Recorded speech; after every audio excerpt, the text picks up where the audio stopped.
বাংলাদেশের নির্বাচন পদ্ধতিতে ভোটের দিনে দেখেছি বন্দুক, লাঠিসোঁটা, মারামারি, কুফাকুফি, মানুষ মারা যাওয়া, আহত হওয়া, অ্যাক্সিডেন্ট হওয়া, ভয় ভয় নিয়ে ভোট কেন্দ্রে যাওয়া, এগুলো আপনারাও দেখছেন নিশ্চয় দীর্ঘদিন ধরে। আমি বলতে চাচ্ছি, নেতা নেত্রীরা সবসময় বলে থাকেন দেশের উন্নয়ন করবেন, দেশের জন্য তারা রাজনীতি করেন। তো দেশের জন্য রাজনীতি করলে, দেশের উন্নতির জন্য রাজনীতি করলে আমি একজন দেশের নাগরিক হিসাবে যখন আমার ভোট দিতে যাব, ওই দিন কেন আমার মনের ভিতরে ভয় থাকবে? কেন আমার ভয় নিয়ে ভোট কেন্দ্রে যেতে হবে? আমি চাই ভোট কেন্দ্রটা এরকম হোক যে ভোট কেন্দ্রে যে যাবে নতুন জামা কাপড় পরে ভোট কেন্দ্রে যাবে, যাওয়ার পথে সব প্রার্থী এবং ভোটারেরা, যে সমস্ত প্রার্থীরা আছেন তাদের সমর্থকেরা ফুল নিয়ে দাঁড়িয়ে থাকবে, নির্ভয়ে ভোট কেন্দ্রে গিয়ে একজন ভোটার তার ভোট দিয়ে আসবে।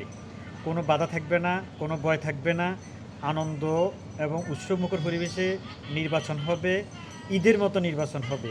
আপনি যেই দলেরই হন না কেন, আপনি ইচ্ছা করলে ভোটারদেরকে ফুল দিয়ে শুভেচ্ছা দিতে পারেন, খাওয়ারের ব্যবস্থা করতে পারেন, উপটোকন দিতে পারেন, আপনার চরিত্র দিয়ে, আপনার আচরণ দিয়ে, আপনার ব্যবহার দিয়ে আপনি ভোট পান, আমাদের কোনো আপত্তি নেই। আপনি যে দলে ভোট পান, আপনি নির্বাচিত হন, আপনি দেশ পরিচালনা করেন, আপনি দেশের উন্নয়ন করেন, কোনো আপত্তি নেই। কিন্তু কেন্দ্র দখল করে, কেন্দ্র ভেদে ভোট চুরি করে, ফতে দিয়ে ভোটারদেরকে বাধা দিয়ে এই ধরনের কোনো নির্বাচন আমরা চাই না। আমরা চাই সর্বোচ্চ নিরাপত্তা এবং সুন্দর উৎসবমুখর পরিবেশ একটি নির্বাচন, যে নির্বাচনের মানুষ নির্ভয়ে ঘর থেকে বের হবে এবং ভোট কেন্দ্রে যাবে, ভোট দিয়ে আসবে।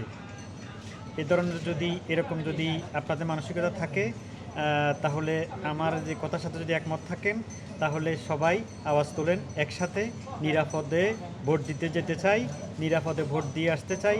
আমি স্বাধীন দেশের নাগরিক, কোনো বাধার সম্মুখীন আমি হব না। ভোট কেন্দ্রে কেন পুলিশ বাহিনী, বিডিআর, র্যাব দিতে হবে? আপনার দল কেন সেখানে হামলা করবে? আপনি কেন সেখানে হামলা করবেন? আপনি কেন ভোট চুরি করবেন? আপনি যদি সত্যিকার ভালো নেতা হয়ে থাকেন, আপনি যদি দেশ উন্নয়ন করে থাকেন, আপনাকে পাবলিক ভোট দেবে। আপনাকে সেখানে ভোট চুরি করতে হবে কেন? ভোট চুরি রাজনীতি আমরা চাই না। আমরা চাই দেশের নিরাপত্তা, আমরা চাই দেশের শান্তি, আমরা চাই উন্নতি। ভালো থাকবেন। আমার কথার সাথে একমত হলে সাপোর্ট করবেন। আল্লাহ হাফেজ।